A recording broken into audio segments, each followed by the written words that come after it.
that's what propaganda is. It's just a 50-cent word for lies. So that's what we'll be talking about today. So I'm going to put the papers out first. Okay.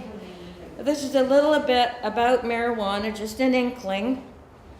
It's a tiny paragraph, and I'm reading it because it's got tiny print. You might not read it.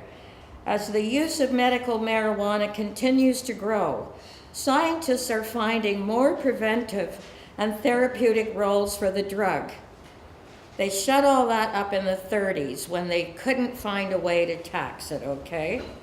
It's called pot because little old ladies could grow their own, put the pot on the windowsill, and have a little smoke up whenever they wanted, just some medicinal stuff. So that's how it got the name pot. Anyway, the latest researchers at the Salk Institute for Biological Studies, and they don't know as much as the average native person about medicinal plants, they've suddenly discovered, no, they knew all this before, okay, that compounds in marijuana may slow the progression of Alzheimer's disease.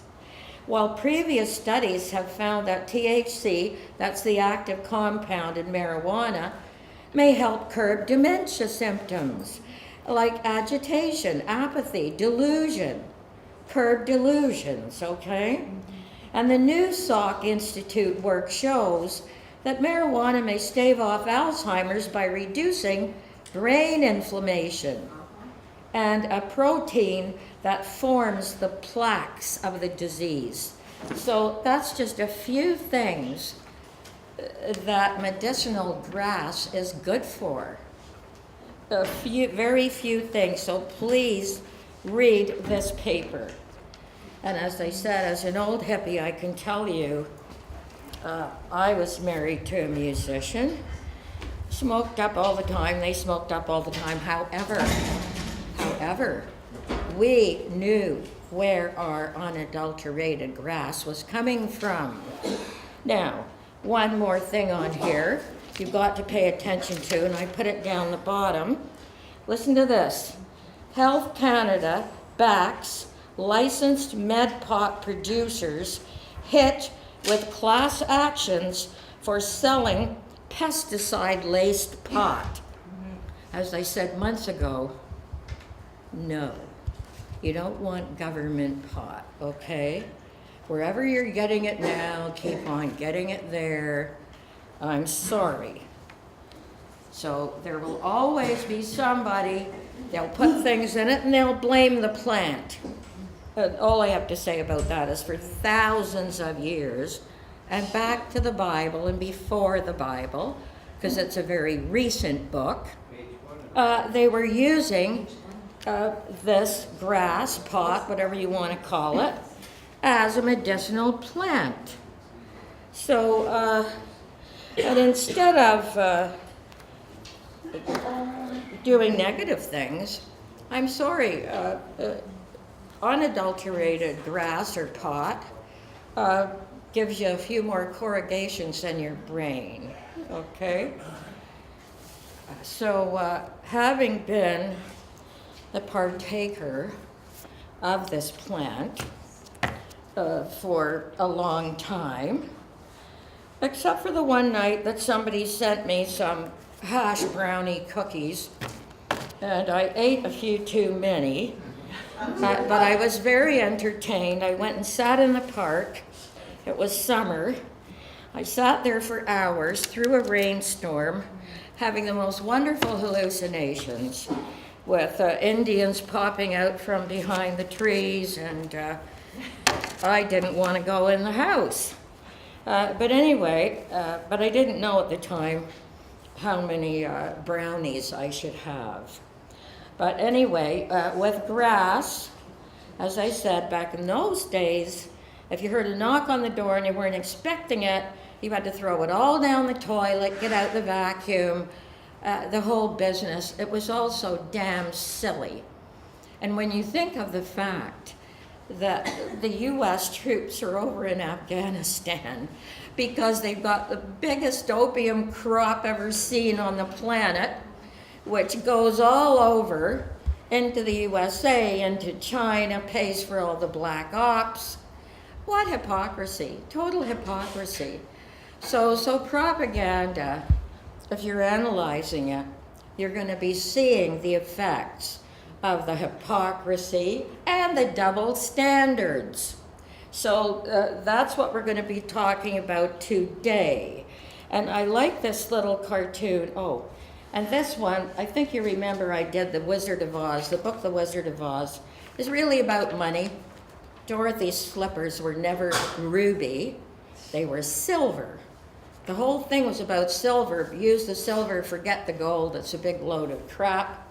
And but this cartoon is by Your Ward News, which we'll talk about today, which is now in the middle of a court scene. And after the 19th, we'll hear what happened.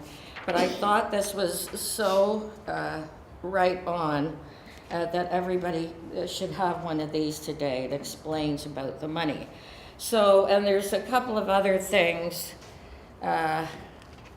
This one here goes back to 98, and it's very important.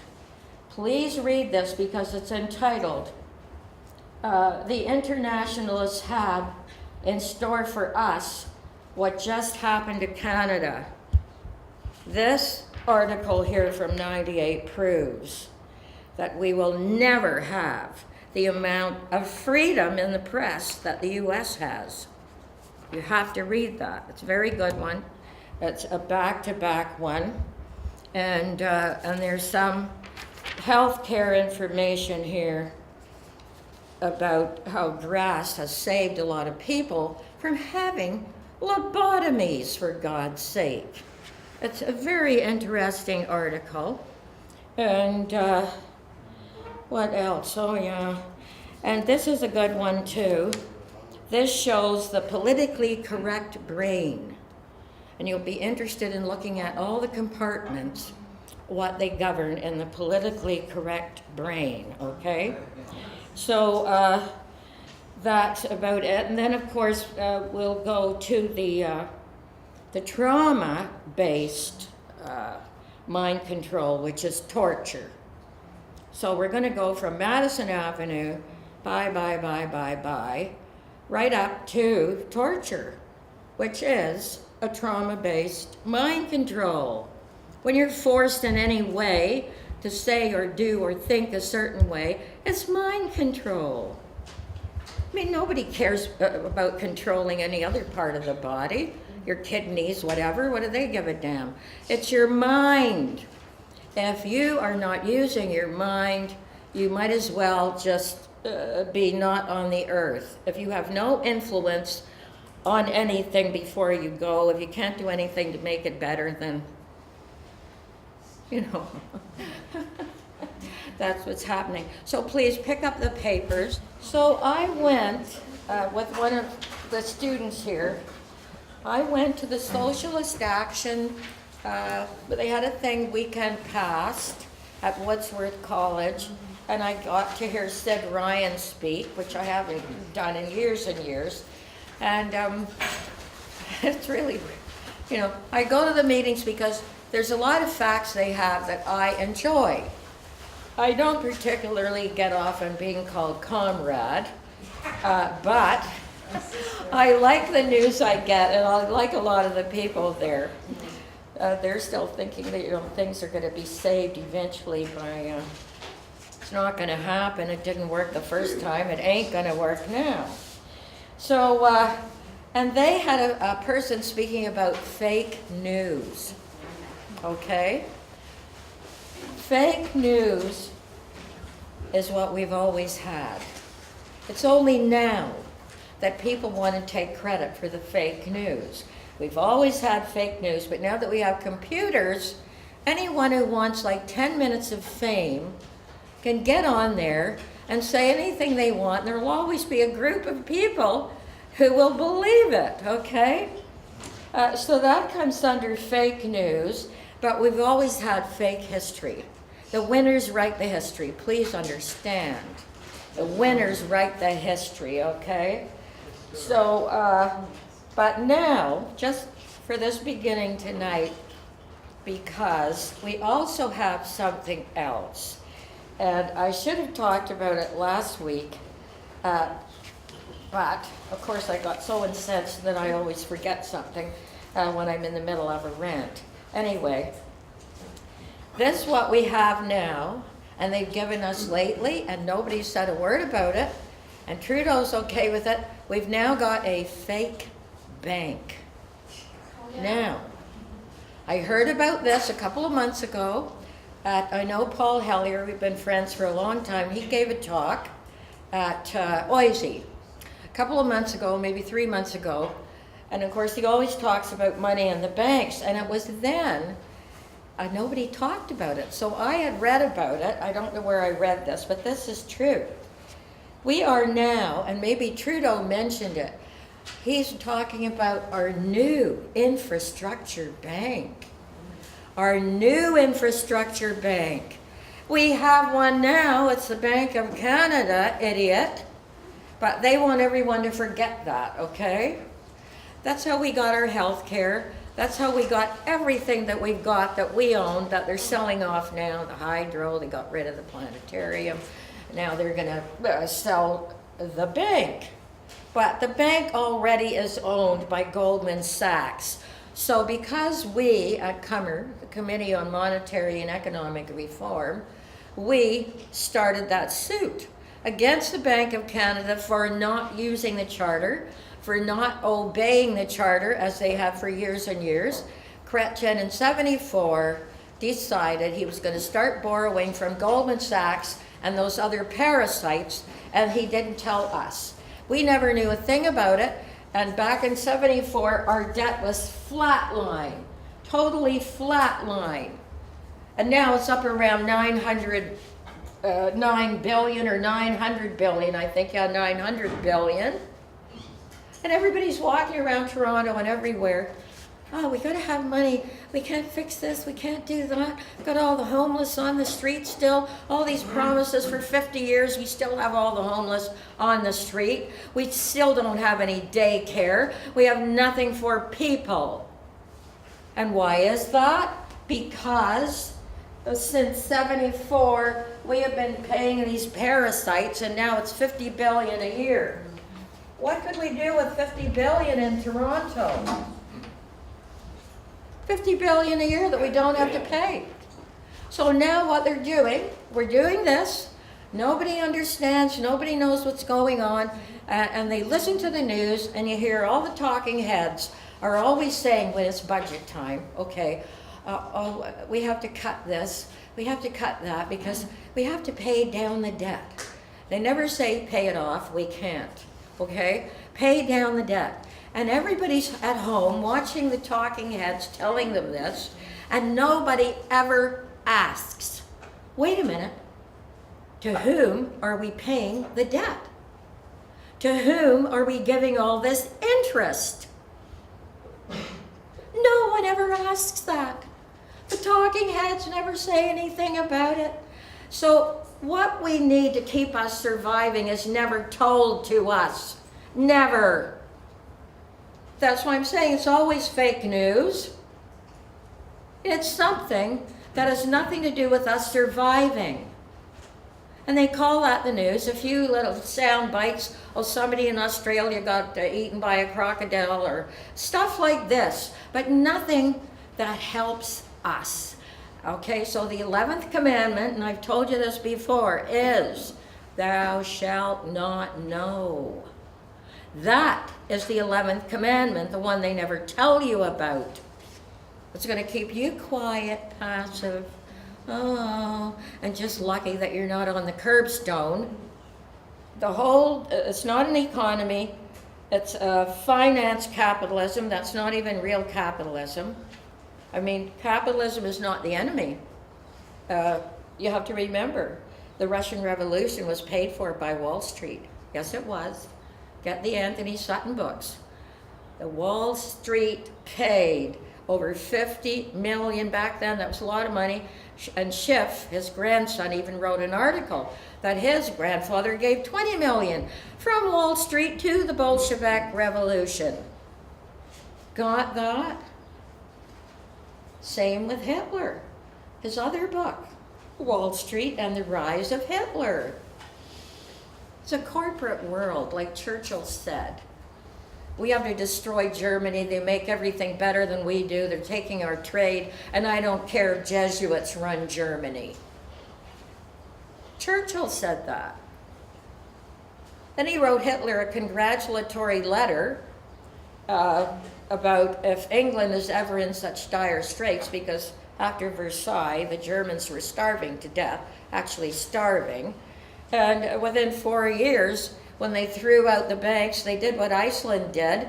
And within 4 years, everybody had a home, everybody had a job. They built the Autobahn, they invented the Volkswagen.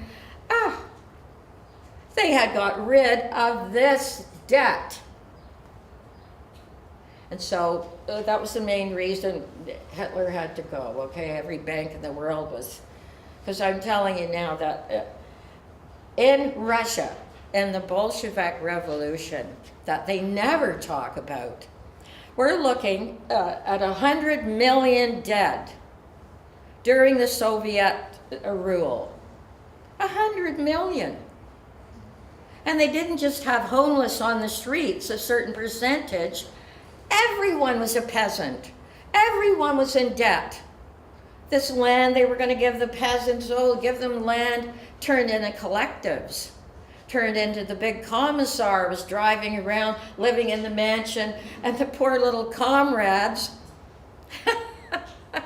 And Wall Street paid for that. Please get those books. Please. We are not living in the Disney world that they talk about, okay? Do not believe it for 1 second. So this bank, now let me tell you the name of the guy who's pushing this new infrastructure bank, and just like Trudeau, shirtless Trudeau, like his father was the one that was running things when Chrétien handed us over to Goldman Sachs. I was okay with him, and now his son is doing the same thing. He's okay with the new infrastructure bank. It's all going to go ahead so that the Bank of Canada is totally forgotten about. And the new infrastructure bank is going to be public-private. We know that never works, okay? We know it's a lie, it's another double standard, it's a load of crap. But they're just going to put the Bank of Canada, just pretend it's not there, don't say anything to the people, because the people, as usual, are too involved with the hockey and whatever it is. They wear the shirts and rush out, you know. So they're not concerned with that. So let me tell you now about the bank. This is wonderful. The guy who's running this bank, I love his name. His name is Larry Fink. Now, he has got the right name. In the old days, a Fink was somebody who sold everybody out, okay? Who informed, who sold people out, Fink. So he's the CEO of BlackRock Investment. Now, what do? They deal in the mortgage securities racket. And it's a racket. You know why it's a racket? All those thousands that lost their homes, maybe 1 million. Because a mortgage is not a security. It is an unpaid debt. They sold those as securities. Consequently, everybody lost their home. They did that on purpose. The banks encouraged people that they knew couldn't keep paying to buy a home. Okay? So this Larry Fink, okay, you're going to love this guy, dealt in the mortgage securities racket. Now, here's another thing about him. He is against reviving the Glass-Steagall firewall. It was a firewall between investment banks and commercial banks. He doesn't want any of that, so that means the banks are going to be able to do anything go out there, speculate, lose money, so we have to bail them out again. But Larry Fink is in favor of that. He also would like to see the privatization of pension funds. Or is this clicking in now with you? It's a fake bank. It won't work as a bank. It will have no security. And they've already taken over our bank with a charter. And remember this, we all own the Bank of Canada. The people owned all the 12,000 shares. But they aren't told a bloody thing. They sit and they come home at night they're so exhausted, all they can do is look at the tube. And they're too tired to even think anyway, because it's too tiring surviving, okay? So Fink, now this is what Fink does, good old Larry. He heads a shadow government of former Treasury crooks. We all know the Fed. The Federal Reserve System is not federal. It has no reserve. It's not a system. It's a scam. And since 1913, when it got into America, in a very sneaky way, with about 6 people getting it in, there have been nothing but wars and depressions and wars and wars. Because that system, a private banking system, cannot fulfill a total population because it's based on lies. They can't exist without wars and depressions and lies. And so they didn't bomb us like they bombed Libya and they bombed Iraq, and now the Rothschild Bank is in over there and the IMF, okay? But our politicians just handed it over. They didn't have to bomb us like they did over in the East. Our politicians handed it over. And so Larry wants to be Treasury Secretary in the States. He wants no retirement at 65. And his best friend is Pete Peterson, okay? And Pete Peterson was always part of the Fed. And Pete Peterson said, I'm quoting him years ago, stroke victims should be sent home to die. Don't spend that money on them. That's what good old Pete Peterson said. Sent home to die. So what they're doing now, and Fink promotes it, and win, I just call her a no-win situation, okay? That's what she is, okay? And win, it's called asset recycling. Doesn't that sound fancy? Doesn't it sound really economic? Okay, you know what it is? You sell one public investment to fund another. Like she is selling parts of the hydro, saying it's going to fund the TTC, which, as everyone knows here, TTC stands for take the car, okay? So that's what's happening. So we're promoting, this is a monstrous thing that's happening. And Trudeau, just like his dad, is promoting it. So our bank, because we sued them, then they got in touch with the Fed and they said, what are we going to do now? People are paying attention that they're losing their bank. And they said, you just dismiss the whole thing because they have stalled, and we did not win. Of course, how can we? Against the trillions of the Rothschild money, how can we win? So they said, this is what you do. You just bring out another bank. You call it an infrastructure bank, it's public-private, but in the end it'll be strictly private, and this is how you shut the people up, and so they're not thinking. So we've got a fake bank. It's coming up. Trudeau's in favor of it. And I'm not going to end. I'm just going to tell you this one thing. This is how we could have got our bank back. please listen. It's very simple, just a paragraph. And I've got my notes here because this is from a Cummer meeting. So, this is how we could get it back. If the Bank of Canada provides the money to the lenders as each debt becomes due, as each chunk of the debt matures, okay, the Bank of Canada can pay it off. We can print 50% of our money without interest. We have the ability to pay off all these loans that have gone to these private people instead of going through our bank. We could do that, okay? Then, this is how we recover what we've paid. Then the Bank of Canada is to sell those amounts to Canadians as bonds. Please understand, we pay them off each time a loan comes due. Then we take that money becomes a bond, and Canadians buy the bond. And people could buy these for their retirement. They could receive a stream of low interest yields, but it would be tax-free and very good to retire with. So all we would have to do, but because they're such criminals, we could just say, okay, these are all the loans that our crooked politicians have given to these private bankers.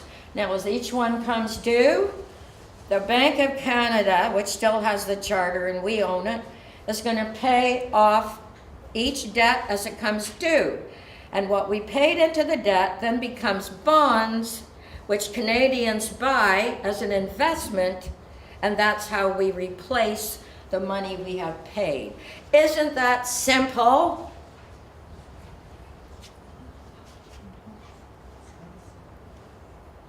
Anybody in the government who would promote it? Oh, Jack Layton's dead. That's all I can think of. And all I can remind you is that 2,000 years ago, Cicero said, politicians are not born, they're excreted.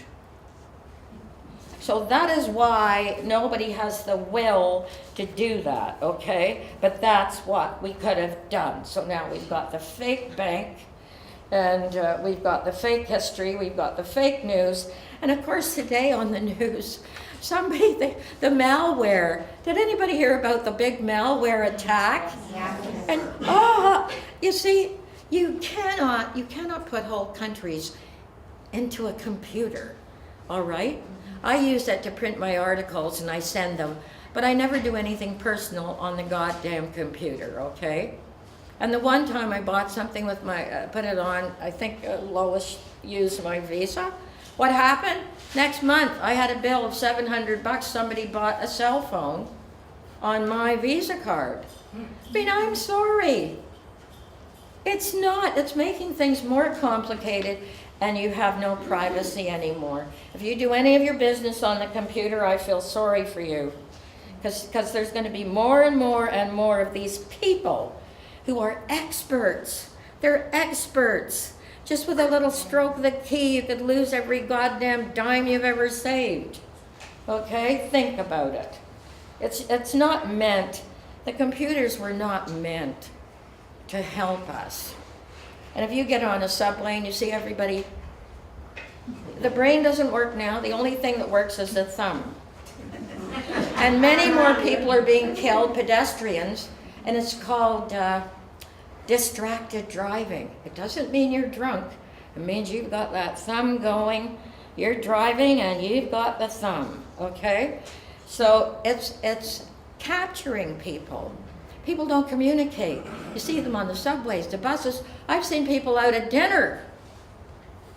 Who talks at dinner? I have my little... Pass the ketchup. Okay, that's right. And so it's very addictive, and that's what's happening. So now we'll go back. I've told you about the bank. That's all I can do. Please get interested or get on the net. Just go under the Committee on Monetary and Economic Reform. Look that up on the net and you'll find out everything that they've done to us because we're trying to get, and if we don't get that bank back, we're all going to be poor. Very, very poor, okay? And we're all going to be in debt forever. So now, to get back to, we'll just start with the usual mind control. Okay. Now, about religion, part of that is religion. Religions depend on geography, that's it. But we have no choice over where we're born, okay? So whatever is the religion of that area, that will be yours. Most people never change it. They might become atheists when they realize the hypocrisy and that all these great teachers. I haven't met one Christian yet who actually follows the precepts of Christ. I mean, I know the Bible. I know the Bible scholars, but I'm sorry. There's so much hypocrisy and so many double standards, okay? So aside from the geography, this is the box you're born into. At the top is your family. And to most people, their friends make up for what they don't have in the family, okay? You get the family in there.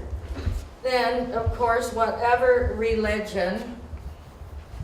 And it all starts early. I mean, to a child, what he hears before he's 6 years old, that's hard mind control. This is happening to a child. He hasn't formed his critical reasoning or anything yet. So whatever happens to a child before he's 6, that is hard mind control, okay? It's hard. And the so-called education is really indoctrination.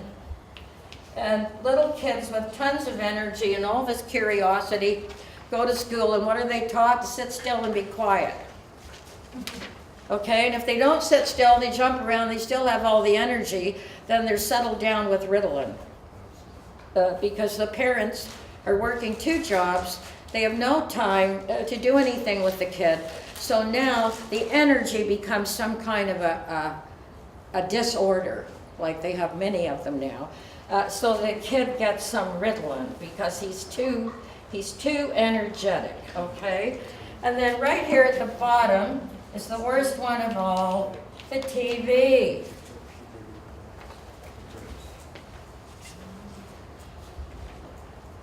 Six years of that, you're going to get a really well-trained child. He's going to have all the fear, he's going to have all the guilt, whatever. If he's lucky enough to have 2 intelligent parents, that would be about, what, 3% of the population. Then he's lucky. But normally, he goes from this, and along with the education now, he's getting vaccines. That will do big things to his brain. He's getting, of course, always getting the Ritalin. That's very common. Even 2-year-olds are getting it. And I knew one boy who started on it when he was 6. When he was 13, he had a brain tumor and nothing could be done about it. Okay? So, and then on top of that, you get the psych drugs. As you get older, you're so depressed and screwed over from all this propaganda, mind control, that you end up, you've gotten this, and you might end up on these. And of course, the average American watches 150 hours of TV every month. Okay, so he comes home and he sits down and he lives vicariously. He doesn't get out and do poop all. He just sits there and pretends that he's the guy in the series, whatever the series is. He's got the great model draped over the car. He's got the car. He comes home from the lousy job and he rushes home so he can sit in front of the set and live vicariously. And of course the kids, the TV is the babysitter. There's no daycare for anybody. So the kids sit in front of the TV and they're told that your parents have to get you the $300 sneakers. Everything that comes on is sold to the kid. And so this is the situation, and the basic family situation, especially in North America. I'm sorry. So, and of course, I talked to you about the marijuana. when you get into university, it so happens a lot of people I knew in university, and I graduated in '74, they might have gone into these. But after discovering grass in university, everybody got very relaxed, okay? And they didn't end up in the psych ward. But if you get enough of this propaganda and enough of this pressure and enough of this garbage, you will. But if you're lucky and you're hanging out with people who really want to use their brains, when I first started university, one of the classes I was in, and my kids were in kindergarten then, I decided I was going to go get a degree. Anyway, they said, oh yeah, and I'm introduced everybody in the class, and he said, oh, and over there's Gottney. I said, Gottney? That's an odd name for a guy, Gottney. He said, oh yeah, we don't know his name, but we call him Gottney. He goes, every time he sees you, he goes, Gottney? So they just called him Gottney. So I know that everybody was starting to think back then. So this is what's happening in the family. Now, we go along. If you're still going this way, you might end up in the army. The army, okay. You come out of high school, you come out of your home, you come out of high school, there's no jobs, and purposely they don't have any jobs.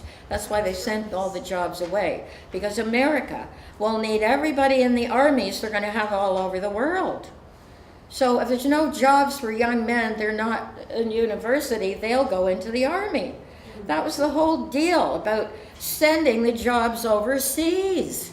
It was a Joseph's coat of many colors. When the jobs are gone, America now, because they have over 100 bases, and they're going to have 100 more. So if there are no jobs, the average kid out of high school, he has to go into the army. Might have a child, a wife, whatever. He's got to feed them. So that's another reason why the corpos sent all the jobs away. Not just that they're saving a lot of money. So with no job to go to, a lot of them go in the army. And don't think they aren't given drugs in the army, because they are. The army is about obedience. These young kids have no job. And they're promised, even some Mexicans without papers, they join the army and you'll get your papers. Like if you come out alive, you'll get your papers. But usually you come out with at least one limb gone, and something's, you've got the DU. You've got the DU, and so half of them are dead already. And Vietnam, 58,000 Americans died, millions of Vietnamese. But those 58,000 Americans that died, they were the ones, because that was my era, they were the ones that wanted peace. They were the ones that hate Ashbury. They were the ones that were doing things with their head, realizing, life. So they had to be done away with. So 58,000 young Americans were killed off in Vietnam. And the ones that came back, all kinds of things were wrong with them. They died soon, they got cancers, working with, what's that stuff they burn napalm, and all that kind of thing. And I'll tell you, while they were over there, everybody smoked up. What else could you do? It was a horrible life. And there was all kinds of drugs coming from Vietnam into the States. They used to put the drugs in the bodies of the dead soldiers, and they came back in the bodies. Nice little plastic bags. So I'm saying this was when my kids were young, babies. And so 58,000, and that was a totally useless war. I personally, this is my belief, they wanted to stop that whole brain. There was a huge brain movement. Everybody that took acid, no, they didn't go nuts because they took acid. You'd have to be already screwed up, and so don't do it. If your brain isn't normal, do not do this. But most people came out of it saying, like John Lennon was killed. He was head of that movement of all the young people saying, no, we want peace. They used to do sit-ins for peace. He got bumped off, okay, by the usual lone, insane assassin, yeah, the Dakota in New York, because too many young people were listening to him. He had too many brains, okay? So he had to go, and they died. And so it's just been war after war after war, okay? And when it's not that, people are told, oh, there's some new virus that's going to kill you now. So the media has become really terrorists in a way. They're always scaring people. They don't do anything, but they're always making people worry. Oh my God, what now? You know, I'm going to die from that or this, or there's going to be terrorists are going to be doing things. So it's all propaganda. That's propaganda. Corporations have propaganda. They don't want anyone analyzing their advertising and their propaganda, okay? And America now, and over in the Middle East, they don't call it USA anymore. They just call it Zionist America. That's what I hear, and I hear that in New York. So this is where we're headed. And so if you don't go in the army, and you're trying to get a job or whatever you're doing, and you end up with one of their wonderful mental disorders, there's hundreds of them now. There are mental disorders you have never heard of.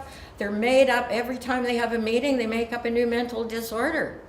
So I love these. I got to read you a couple of these mental disorders. You're going to love them. Oh yes, the FDA, now here it is.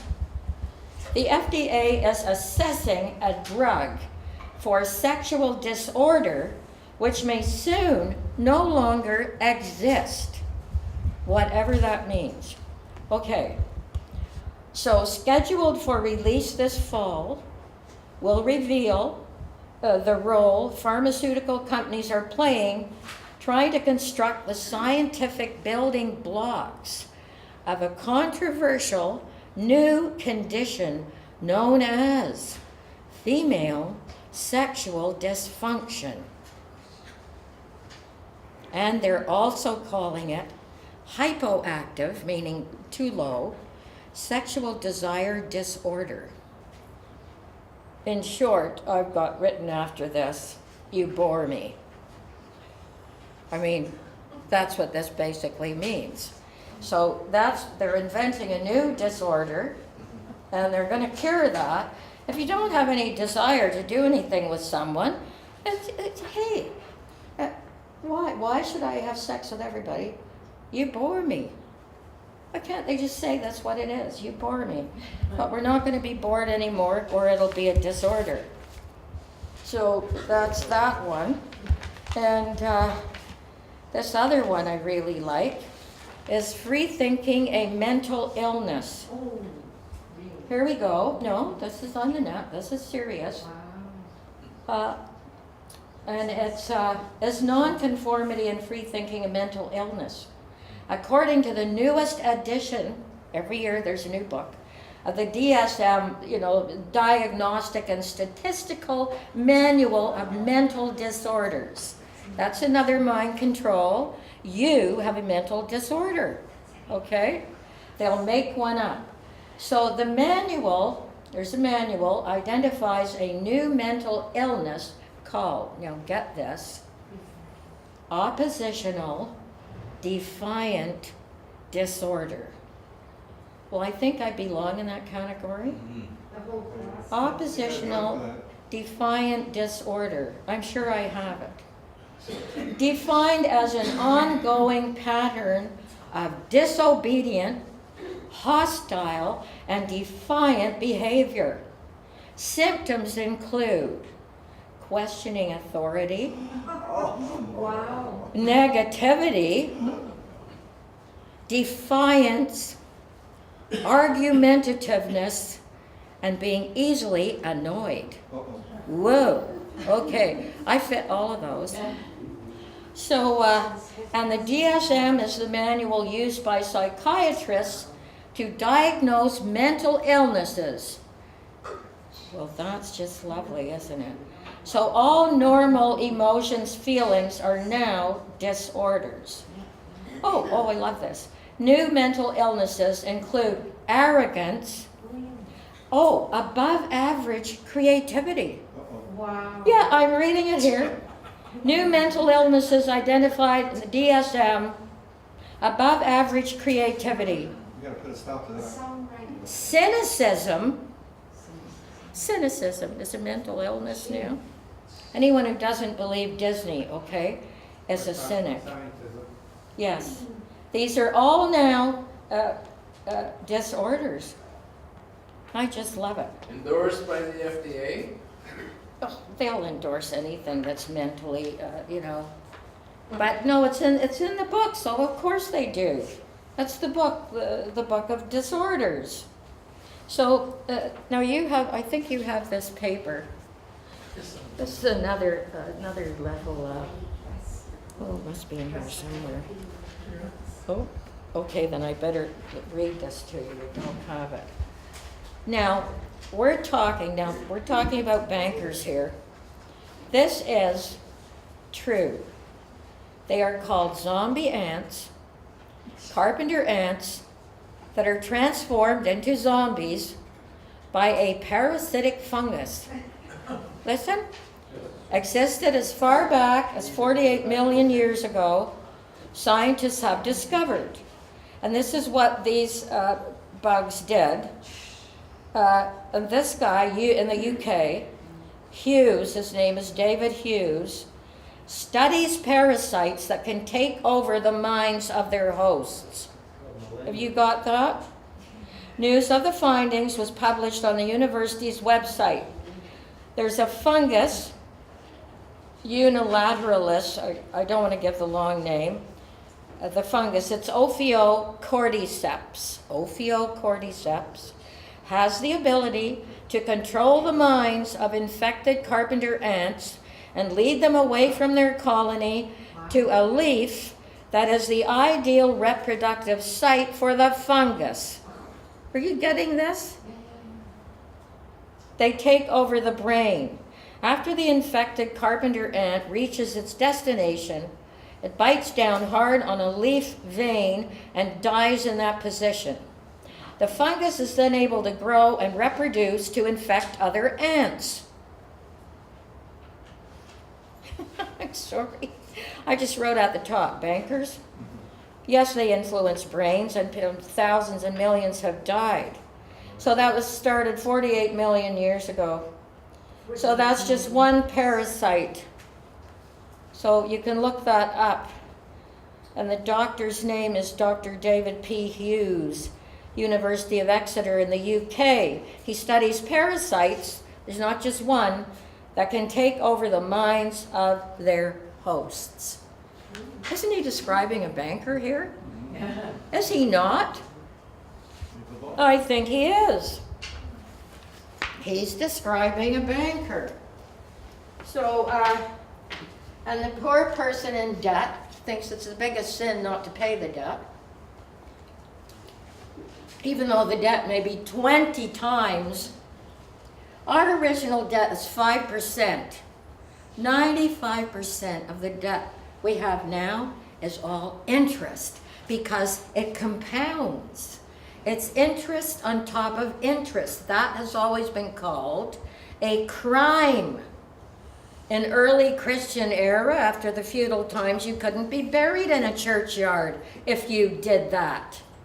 It's not like straight interest. If you lend a friend some money and you say, hey, 4%, have it for a year, just give me 4% back, that doesn't compound. At the end of the year, you just give them the 4% of the $1,000 or whatever it was. The money plus your 4%, it does not compound. Our debt, everything we need for us, we cannot have because we don't pay straight interest. We pay no interest to our bank, but to these people, they don't even allow us to pay straight interest. We are compounding as I speak. It can never be paid off. And the actual debt, 5% is the actual debt. And now this is going all over the world. Don't tell me that isn't propaganda. It's out and out lies, accompanied by force. They decide the wars. This is what happened in Libya and Iraq.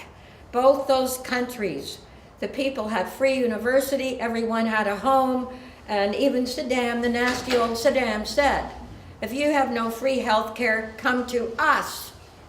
You can have your health care here. Health care, schooling, homes, the same in Libya. Well, they tore the man apart physically. Murdered him, his children, took the 400 tons of gold. He had the biggest and most expensive desalinization plant on the globe. Libya, come on, I was over in the Middle East. It looks like a heaven compared to what Americans have. They don't have free education. They don't have free health care. But the Libyans did. The Iraqis did. Then they said to Saddam, we want you to privatize your oil. He said, no. The oil goes to my people. You talk about propaganda and lies and evil. Americans haven't got a clue. They don't know what Libya had. They don't know what Iraq had. They haven't got a clue. They're given no news, no education, nothing. And the people who did care about their citizens have been killed off, and now they're doing that in Syria. And every time they take their bank and their resources, 300,000 dead in Syria already, 1.5 million dead in Iraq. They need a hell of a lot of propaganda to be able to do that and destroy people that have given their people everything that the Americans don't have. That's why they had to go. Nobody did anything wrong.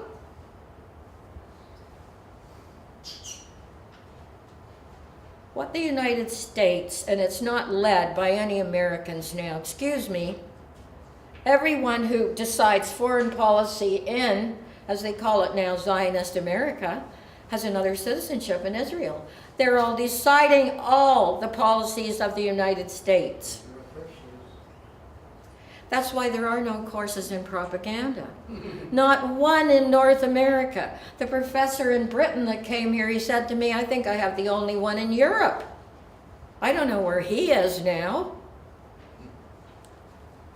And so, no jobs. They go into the army, they're going to need more and more and more army bases. They're going to need more and more young Americans to be out there, cancers from DU, losing their limbs, teaching them all this bullshit about the rest of the people in the world. So, if you analyze propaganda, you are in an isolated position. Nobody does that. It's involved with money. The universities are funded by corporations. So you can't say anything bad about the people who are funding it. Same with politicians. It's the most horrible situation. You know what? We're going to get it back in spades. We are not going to escape what we are doing around the world because Canada is right in with America. Yes, we are. And Trudeau, if he hadn't had his father there, he'd be selling shoes somewhere. He is not exactly an intellect. The only leader on this planet right now who knows how to play chess is Putin. The Americans are playing checkers. Putin is playing chess. He is not going to fall for all the bait that they put out. He loves his country. He's seen what happened to it in the revolution, and he's correcting all that. So the people who were in there that did the revolution and ran the gulags and turned Russia into one big torturous labor camp compared to what happened in the Russian Revolution, which nobody ever talks about. Although it was 1917 it started, before the war ended in 18 it started. Nobody discusses that because Wall Street paid for that revolution. Yes. No one ever discusses it. But it happened, it was horrible. And of course, Stalin starved 10 million Ukrainians to death while he was in. Stalin sent the guy to Mexico when Trotsky got the old ice axe in the head. That was Stalin. Because Trotsky was old school. You know, his name was Bernstein. Marx was Mordecai Levy. And many other people involved in that made up names for themselves. But anyway, yes, that was paid for by Wall Street, and that was probably more bestial than any other revolution. Although the French Revolution, where they just chopped everybody's heads off, a few escaped to England, but they chopped so many heads off, there was hardly anyone left that had been out of kindergarten. So, but before the revolution in France, usury, compounding interest, was illegal. After the French Revolution, it was legal, and there was no storming the Bastille. There were about 7 prisoners in there. They didn't know what was happening out in the sunlight. Blink, blink, what's going on? There was no storming of any Bastille, and probably the only guy in there left in there was the Marquis de Sade with a few pals. But there was no storming of the Bastille. Okay, that was more propaganda. So everybody goes and they watch the stage show and all this. Wonderful. That's nice, as long as you know what the facts are. You know, go and watch. Hollywood is the propaganda ministry. We know that. For America and Canada. It is the propaganda ministry. If you want to rig up a hatred for Arabs, all you have to do is put out a few movies where they're the bad guys. People go to the movies, they actually believe it. They believe it. You can work them right up into a killing frenzy, okay? So it's the propaganda ministry. I go to the movies, but usually I go to comedies or some horror movie so horrible that it's also funny, you know. But you don't take movies seriously that are supposed to be history. Never, never, never, okay? And as I said before, nothing in the papers. You never believe it until they deny it. When they deny whatever it is, believe it, okay? That's how it goes. So, free thinking, that is now listed as a mental illness, okay? I'll just run through a few types of mind control before we get to the trauma and the beatings, and because you've got your paper there on torture. Oh, Canada tortures. We sent Mahar Arar to Syria, where he's tortured for how many years in a little cell about this big? Tortured. We sent him there to be tortured. And that poor little guy, Kader, on the battlefield, 15 years old, dying from 2 gaping wounds, and his father dead, fighting in his own country, and he goes to the American soldier, "Kill me." He wanted to die, his father was dead, and he was on his deathbed. But no, they didn't. They had to save him to make an example. So the 15-year-old, which he should have, children shouldn't go to war. He was under that age. He should have been taken out of there as a child used in war. Shouldn't have been. Years and years and years of suffering and imprisonment. And at 15, what the hell did he have in his brain that could have brought down Canada or any other country? Nothing. But he was an example, and they tortured him and put him through all that so that everybody would be intimidated. Ooh, look what happened to that kid. 15 years old, hadn't done a wrong thing. Look what they did to him. God knows what else they did to him, okay? As I'm saying, that saying in the United States when Bush took over, and they were gonna do things in the schools no child left behind. I said, well, my version is, no child's behind left.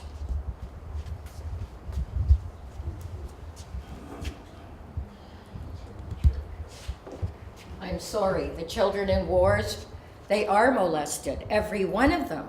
And these girls that just came out from the Bokar, what's it called? Oh yeah.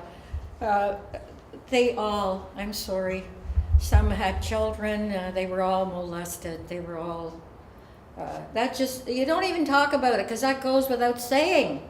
Of course they were. So there you have it. Anyway, so, mind control. The thing they have now, and it's working, is political correctness. Most people censor themselves. You'll hear the guy on the radio say, nobody tells me what to say, I dictate to myself. Yeah, you do. You censor yourself because you know what the owner of your radio station, what his views are. Of course you know them. And you do censor yourself. So first, the mind control is political correctness. Then there's censorship. Then there's the propaganda, the so-called education. And then, of course, the history that's written by the winners. Then you get drugs. Then you go from all the propaganda, you go into the drugs. Prescription drugs, basically. Then you've got the fluoride in your tap, which makes you 10 points lower on your IQ.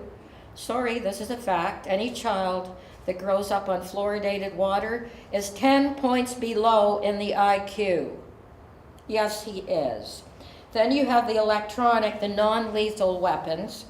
Like in this classroom, you've got your Wi-Fi, you've got the EMFs coming in through the walls and the windows. They're very destructive, and they took them out of all the public schools in Britain. They took every Wi-Fi out of every public school in Britain because the children were getting sick. Sick enough to be noticed that they were getting sick. We still have them in the schools here. We have them here in every room. There's people who don't come here because they get terrible headaches. That's how they're affected. We have smart meters. Oh, well, it's smart everything except the people. The people are not allowed to be smart. Only the things that manipulate them. So then, of course, we've got the cell phones. I'll be discussing that at another time. Now, to torture.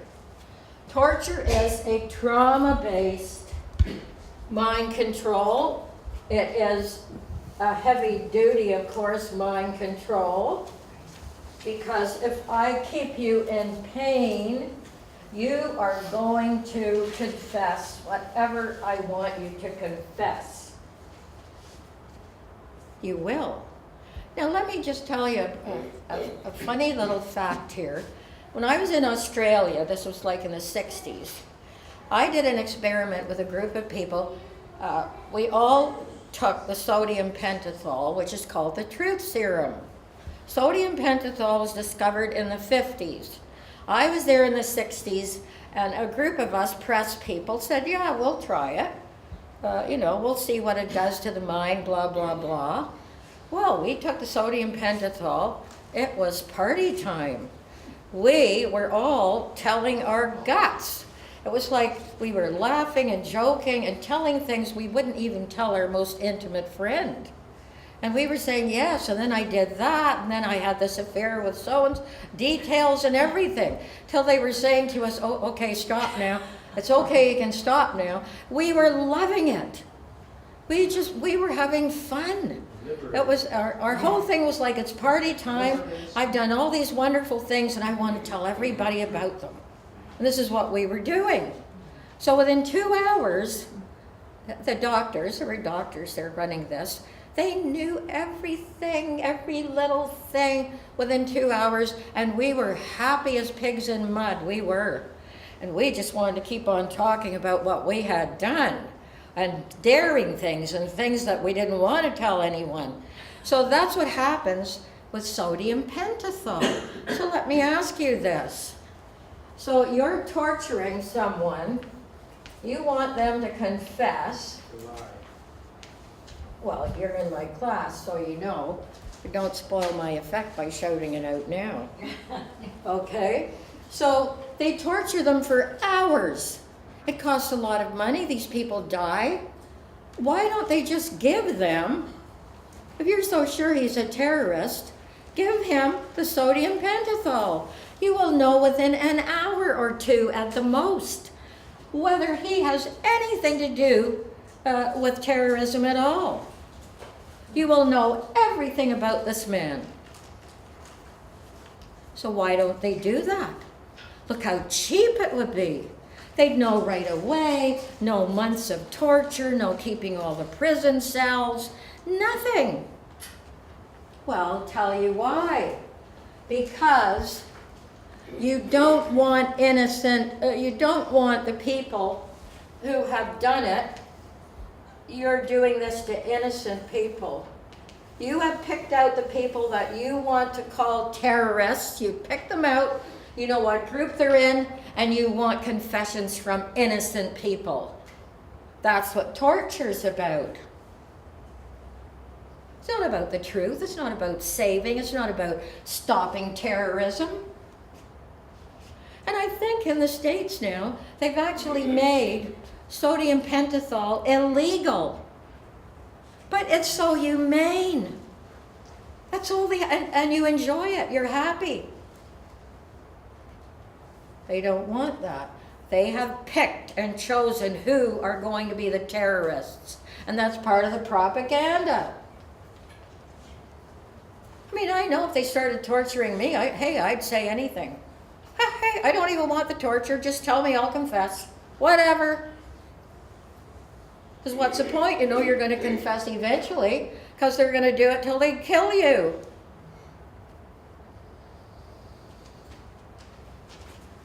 So this is how propaganda works. That's why there are no courses in analyzing propaganda, okay? So I just want to also let you know, children right now, I put it here so I'll remember every point. They're trained to be consumer units. Yes, they are. And they watch that little box every day, and they're consumer units, okay? And of course, the net has gone from the worldwide wiretap. The net started out, the WWW meant worldwide wiretap, and it belonged to the CIA, okay? Worldwide wiretap. And then the CIA decided they would give it to the people because they would no longer have to look for anyone. You can go on the net today and you've got millions of people on there telling their guts for the fun of it, so that they'll get famous or whatever they'll get. They're all on there. So they don't have to look for anybody anymore. They just gave them the net. And well, if they had said, okay, let's do something hypothetical here. Before the cell phones came in, okay? What if they had said to everybody about 20 years ago, okay, we're going to give you these little phone boxes, and you'll be able to talk to everybody you know, any time of the day, no matter where you are. But we want you to wear it, have it with you all the time, by your bed, when you go to sleep, whatever. And we want to know where you are at all times. We want to know that. And if you don't mind, we want to listen in. If we want to listen in to your intimate conversations on this little box we're giving you, you won't mind that. So you carry it around. We give you a little neck that you can put it on, and it's with you all the time. And we can listen in on your conversations, and anybody can get to you anytime they want if they have your cell phone number. And then we're going to have all the numbers. So now we won't give you any money for doing this. No, we won't. We want all the information, but it's not going to be like those groups you go to and you get paid. No, we're not paying you. In fact, when you get this little box, a few $100. You'll have to pay us a few $100, and you'll have to have it with you all the time. So what do you think, people? And if that happened 20, 25 years ago, would there not be people in the streets knowing, oh, we have to wear this? We have to? And we have to pay them? Nobody has to search for you anymore, where you are, what you're doing. They don't. You are on the World Wide Web. Why is it called a web? Do you really want to be caught in a web? Be on a World Wide Web? You, your kids, everybody. That's where those letters come from. Worldwide wiretap was the first word, and it became web. So how are they going to handle a world full of people that don't want to be turned into zombies by parasites, except by what they're doing now? Oh, this is great. Well, I've always been the type, I pulled my phone out of the wall many times. Once my mother sent the cops down thinking I was dead or something. And I said, no, I just pull it out of the wall. Why do I have to answer a phone?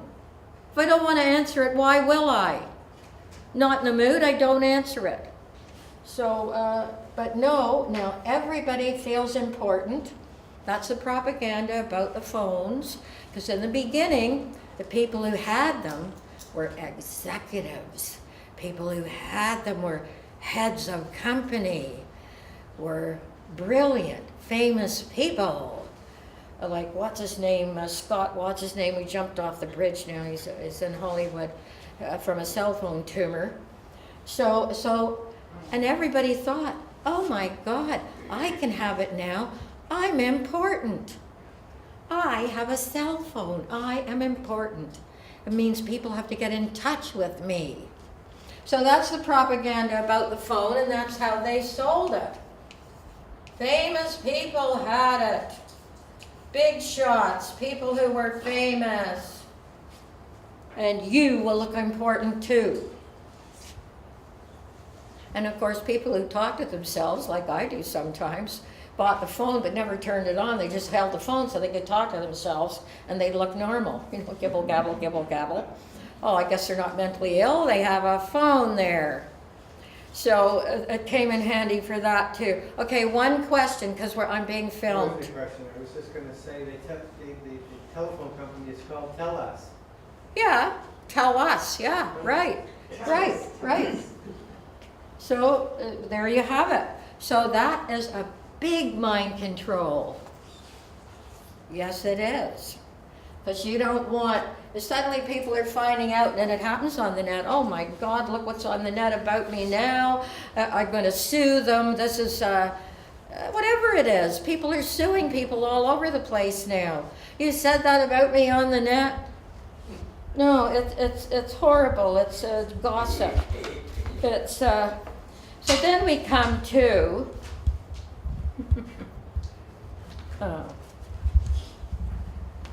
the mentally ill, we come to the psychopath. Now, they gave a test to a huge number of corporate CEOs about 10 years ago. And they didn't tell them what the test was about, but it was to see how many traits they had of the psychopath. So they didn't, it was something to do, you know, the usual, see how your work habits, whatever. So they found that almost every, like 99% of the men who filled out these questionnaires had all the traits of the psychopath. So they are running big corporations. Psychopaths are not mentally ill in that sense. They're a different species. They have one thing missing, the conscience. They have one thing missing. They are not winning everything because they're smarter. It's because they're lacking, they don't think about what happens to people. And next week it will be about what the corporate poisons are creating in the female womb and all about the many genders that are being created by corporate poison. So yes, the CEOs are the ones who filled it out, and psycho, well, it means soul, mind, soul, and they are very successful because they don't have to worry about repercussions. And I'll give you one. I like this sample because it'll tell you everything in a short story. If a normal person who robs houses is robbing a house, he's picking up the watches, the silver, the whatever, and he knows the people are asleep, but he's very good at what he does, and he's got the little key thing, no noise, and suddenly he hears a baby start to whimper. So he thinks, oh, the baby's going to wake up soon. That means the parents are going to wake up. I better get out. So he takes what he's got and he leaves. We'll say that you have a psycho robbing the house, and he hears the baby whimper. Oh, the baby's whimpering. Oh, that means I might have to go. He goes into the baby's room, puts his hand over the baby's face until the baby is still. He doesn't love the baby, doesn't hate the baby, has no feelings about the baby. The baby is in his way. Psychopaths are very charming until you get in their way. And then they will remove you as efficiently as they can. So a real mental illness, you can call it that if you want, but they're running the world. They are a different species. They're not stupid. They can be very intellectual and brainy, but they don't connect with people. People are objects to them. So some that don't actually kill physically are called narcissists, meaning they're arrogant, they only think of themselves, and I'm superior to anyone else. So that would be, to me, that is an illness if you have no conscience, but not to the shrink, okay? They're a different species, all right? They are bent for survival, and that's what they do. Now, when we had what was called the G20, remember? Was anybody there? Was anybody imprisoned in those things down at the waterfront? Was anybody imprisoned in those things for the weekend? You weren't, okay. I almost was, but there was a huge downpour, and I was soaked to the skin, so I went home. But in the G2, now this is the title of this on the net. Will the G20 police succeed in covering up reports of rape and torture? Wow. There were, yes, it never got in the news. They took everybody down to these huge studio rooms down on the lakeshore where filming is done. Down on the lakeshore, they were behind wire fences, one latrine for like 300 people in one huge room. And there were things that went on there that several women sued and complained when the G20 was over, okay? So we have now learned, now get this, we have now learned that 4 journalists, including, this is one woman who complained, have filed complaints with Ontario's police watchdog with allegations that police physically assaulted or threatened to sexually assault the females when they were arrested. They arrested the journalists during the Toronto G20. And this is a man here, but a journalist, he said, I was grabbed on each side and hit in the stomach and back and jumped on by officers. I kept asking them why they were beating me because I wasn't resisting arrest. But they twisted my leg and ankle and went on beating them. Now, I know this is true for a very good reason. The first year I started doing this course, I was teaching it at 3 in the afternoon. And on my way to the course, I walked through Queen's Park. And that was the day that John Clark and his whole group were in the park confronting them because they weren't allowed to go into a meeting and voice their complaints. Now, I think I have that paper in here about that. It's somewhere. But I was there. And I can tell you that everything in the paper was a lie. An absolute lie. I got there, it was claimed in the paper, this thing went on all afternoon. And all they did was they had mattresses in front of them so they wouldn't be hit with sticks. And they approached the front of the legislature, up towards the steps. And then the police came out on horseback. Now there were almost 1,000 people, not just the John Clark group, but people, including me, in the park. And they rode right through us on horseback. They didn't even look. Right through everybody. And then they started beating up the John Clark people who had no weapons. They had mattresses in front of them going up towards the front door. So everybody, of course, started getting out of the park, and I was on my way to the class, but I saw one man running away. He was an older man, and he was trying to crawl under a bush. And there was a policeman that dragged him right out from, he was an older man, crawling along under the bush and started beating him. And the John Clark group were blamed. And I saw them. They were a big line like this wide. They had mattresses to stop them from getting hit, and they were slowly walking up to the front of the building. And that went on that afternoon. The next day, I didn't hear one good thing about the John Clark group. So this was like the G20. So I'm saying, all this, the newspapers and the journalists, all right, because I'm a journalist. So journalists, if they're journalists, really, they do analyze propaganda. They're supposed to cut through it. They're supposed to tell you the facts. But look what's being done to them. I think there was over 60 killed in Iraq. And any who go out to Palestine, they get shot. There are certain places you cannot go and be a journalist, okay? And here's the original thing about Omar Khadr.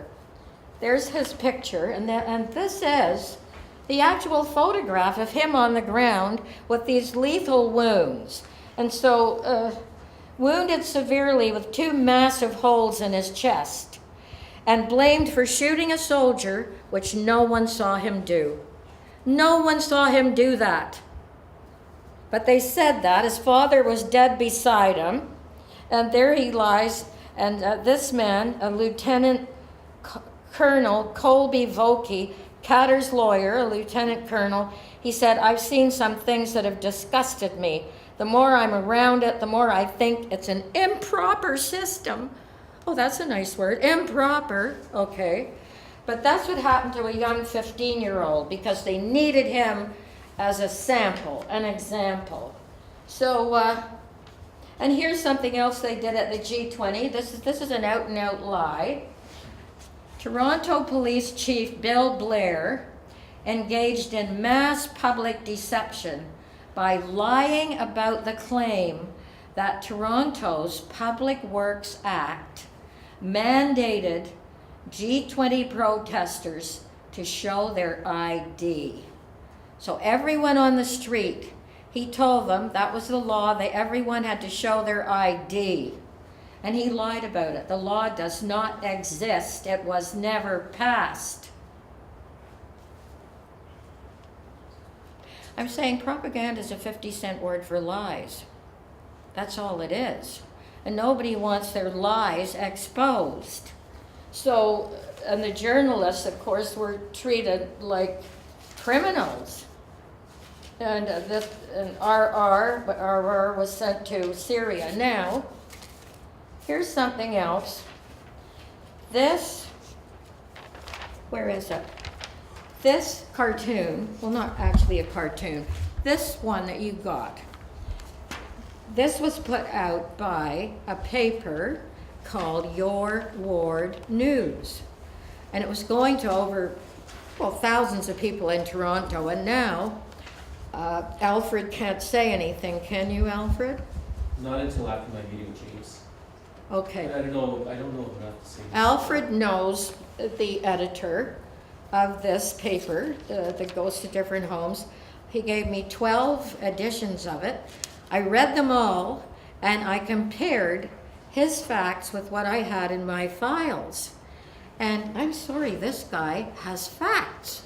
But they want to close him down, so Alfred is part of that, and he can tell us something on the 19th after the court, what is it, a trial or a hearing? What's going on? Some tribunal, not a court. Oh, it's a tribunal? Yeah. Okay, and after that, will we know whether he's going to be allowed to put that paper out?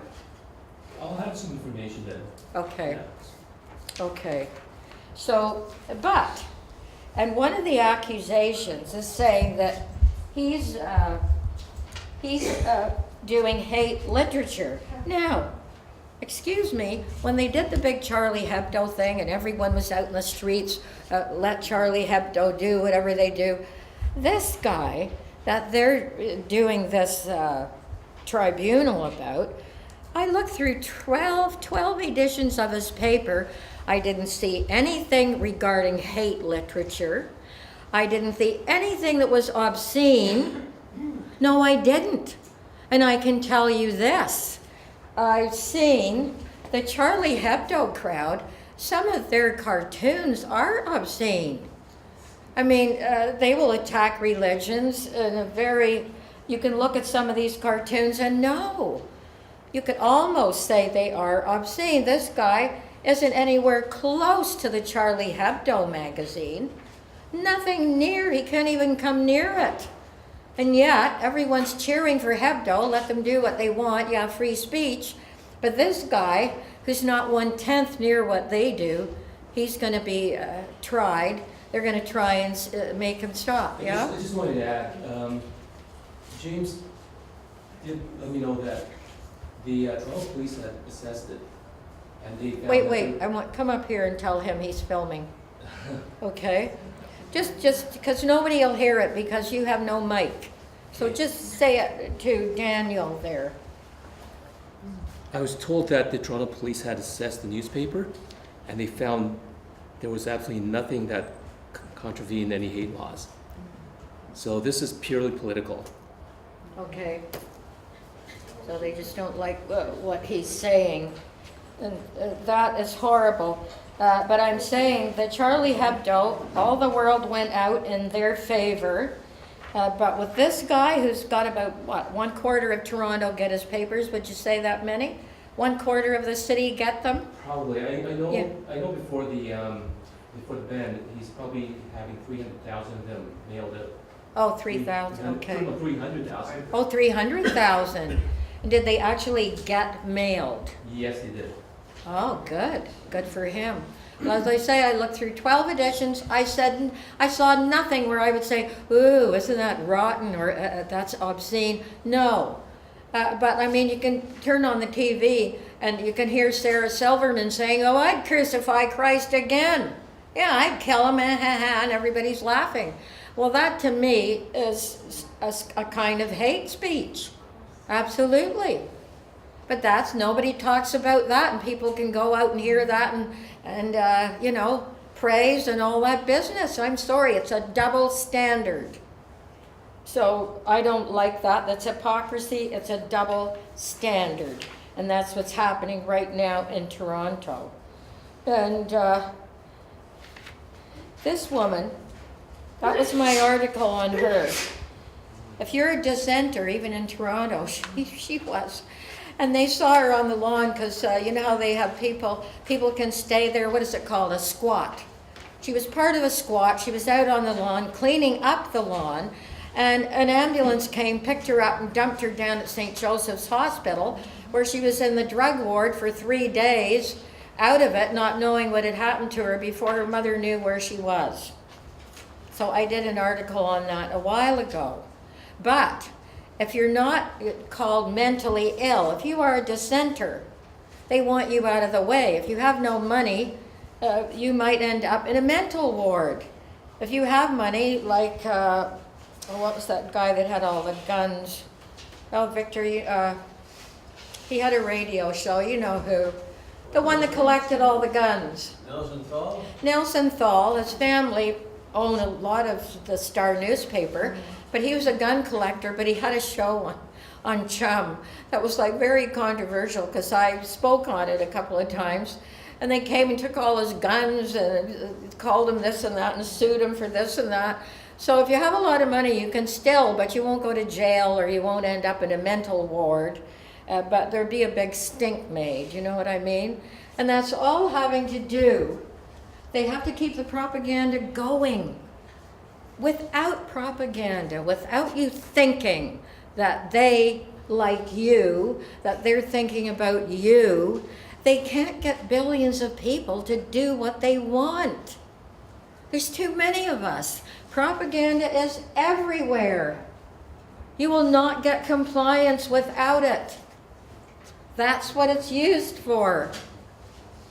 Churches, corporations, governments, come on. They all have their propaganda, okay? And they do it don't. extremely well. Yes. Now, have I gone on too long? What time is it? It's almost 8. Okay, I'm going to finish. Does anyone have a question that I haven't touched something before I start my last little bit here? No questions? I made sense? What, Victor? I'm disappointed with what you said about the Ward News. As far as I'm concerned, I've been at this for 18 years with the Toronto Street News. Yeah. The Ward News does not name names and do the in-depth picture. Yeah. Toronto Street News does, and that's why we've been burned out 4 times. And the only thing that happens to the damn Ward News is they get a rock through the window. That's all just street theater. They're frauds.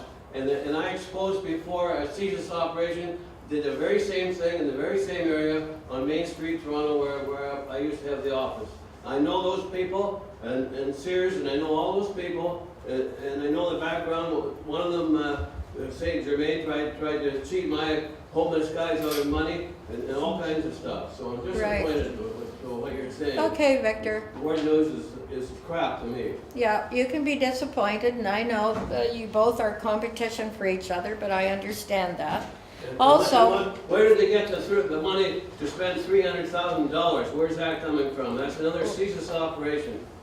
They don't give me money to put out the paper. okay, Victor, I would have to disagree with you because as I have read 12 editions, and I don't think you've read one, I don't think you can tell me what's in one of them. I have read 12 of them. So what I'm saying is... They don't name names. I name names. I had Nelson Thal, convicted criminal, 30% owned the Toronto Star. Nelson Thal, he came to ask me if he was going to be charged with any more. Yeah. Because I blame him for being burned out. Okay, well that would be between you and Nelson. As for myself, and having read 12 editions of this paper, I have to say that whoever is giving him money, I'm appreciating it because everything I have read in this paper, and he does name names, Victor, you'll have to read some more papers, really. Not the ones I call. Well, tell me what papers you've read. I don't think you've read any so far. He doesn't name Bob Ray and Nelson Thal, Yeah. the 2 people that I blame. I was doing stories on both those guys in the paper, and then my car gets blown up, almost killed me. Those are the people that are coming after this. Very sophisticated attacks with the phone's 2 attempts on my life. Okay. Does that happen to Sears? Nothing. Nothing happens. The real powers are after them, not me. Well, I think... after me, not Sears. I think, Victor, yeah, you don't want your blood pressure to rise. But I think we have to wait, really, and see what happens after this apparently closed tribunal. So we'll have to wait and see. Being a reporter myself and having been all around the world, and of course last week I discussed my death threats, I think. So I know how it is. You might have your favorite terrorists, and he has other people after him. So we'll wait and see what happens after the tribunal. And I know you get very emotional about this, but we'll have to just keep ourselves contained until we see what actually happens to the man. but I personally would give nothing but praise to anyone who is funding him. Yes. I just want to throw one more thing out. When we were kids, we were all terrified of being called liars. Oh, Today- yeah. today Oh, we're you were a afraid to be called liar. Oh, truthers. yeah. That was terrible. Yes, you were the lowest of the low. But today we're afraid to be called truthers. That's right. If you tell the truth today, you are in enormous danger. So now, let's get back. Now, if you know anyone that's been taken into either a mental ward, they're away, or you don't know where they are, or they've been taken into something else, this is what you do when you phone the mentally ill, supposedly. When you phone up to get them. So, you will hear, hello, and thank you for calling the State Mental Hospital. Please select from the following options menu. If you are obsessive compulsive, press 1 repeatedly. If you are codependent, please ask someone to press 2 for you. If you have multiple personalities, press 3, 4, 5, and 6. If you are paranoid, we know who you are and what you want. Stay on the line so we can trace your call. If you are delusional, press 7 and your call will be forwarded to the mothership. If you are schizophrenic, listen carefully and a little voice will tell you which number to press. If you are manic depressive, it doesn't matter which number you press. Nothing will make you happy anyway. If you are bipolar, please leave a message after the beep, or before the beep, or after the beep. Please wait for the beep. If you have short-term memory loss, press 9. If you have short-term memory loss, press 9. If you have low self-esteem, please hang up. Our operators are too busy to talk with you. If you are menopausal, put the gun down, hang up, turn on the fan, lie down and cry. You won't be crazy forever. If you are blonde, don't press any buttons, you'll just mess it up. Who caught on at some point that this was not serious? Okay, so now, as usual, I'm going to inflict a poem on you. It's not very long. Pretend you are on the sidewalk with a homeless person, because they get the worst treatment of all, and it doesn't matter how old they are, doesn't matter if they are veterans, they will get treated the worst. So this is called On the Sidewalk. He said, just because I'm rich, don't blame me and ask for my change. Everyone's free to make their way. This is a democracy. I said, from my blanket on the subway vent, this is not what I meant to do. I lost my job, went from my home to a tent. He said, we have equal opportunity under the law. I said, that's not my reality. You're treated differently from me. You see, under the law, you're the fucker. I'm just the fucky.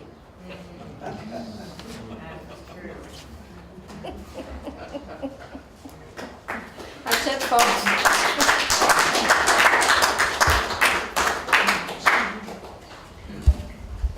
Now, please collect as many papers. If you want to give them to friends, fine. And I will see you next Monday when we will be discussing. Next Monday's better. Oh, sorry, it's the Monday after. Please, nobody come here next Monday, please. School is closed.